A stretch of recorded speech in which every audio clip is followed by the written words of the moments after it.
Good evening and thanks for joining us. Right now, firefighters in Bedford County are battling a blaze at a house that was a crime scene just hours ago. The fire is in the 500 block of Monroe Street, just outside of Everett. Very early this morning, a man shot inside the house during an altercation. It's not clear if the fire is related to that incident or not. The focus is on getting those flames out. Now, we're going to continue to monitor this, but we do want to fill you in more on the backstory. He would have stayed home. Pushed in or hit Steve, struck Steve or nothing. He knew Steve only had one arm. That's the family and friends of the man accused of pulling the trigger. The suspect in a car accident years ago. He does have a bad hand, which is why his family tonight is saying he was defending himself when he shot another man inside his house. The Bedford County District Attorney, however, does not agree with the family and has charged the man with attempted homicide. Maria Miller is here now with more on that. Maria? Well, yeah, and Marty, attempted homicide is not the only thing that man's been charged with. Police say they also found an entire marijuana grow operation inside of his house today. Now, his family tells us they knew about it and said that's not what caused the shooting, but the district attorney believes it played a big role. Police say Stephen Dunkel is accused of shooting Craig Showalter with a 12-gauge shotgun early Thursday morning.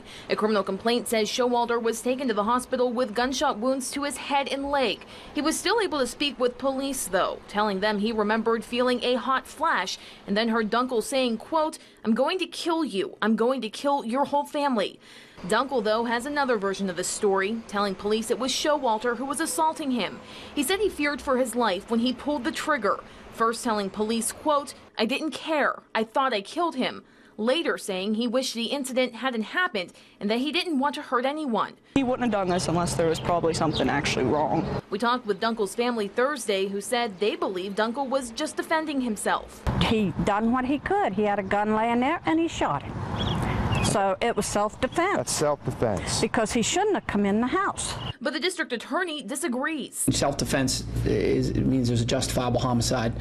We did not determine this to be a justifiable homicide or justifiable shooting.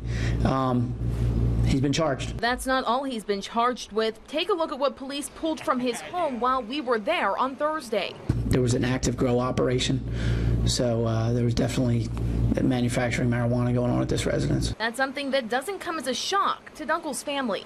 He did smoke weed, but that's all he did. He wasn't really a bad person. It's clearly a drug-related crime, though. It's just indicative of what happens when you get involved with controlled substances. These often end this way or sometimes worse with fatalities.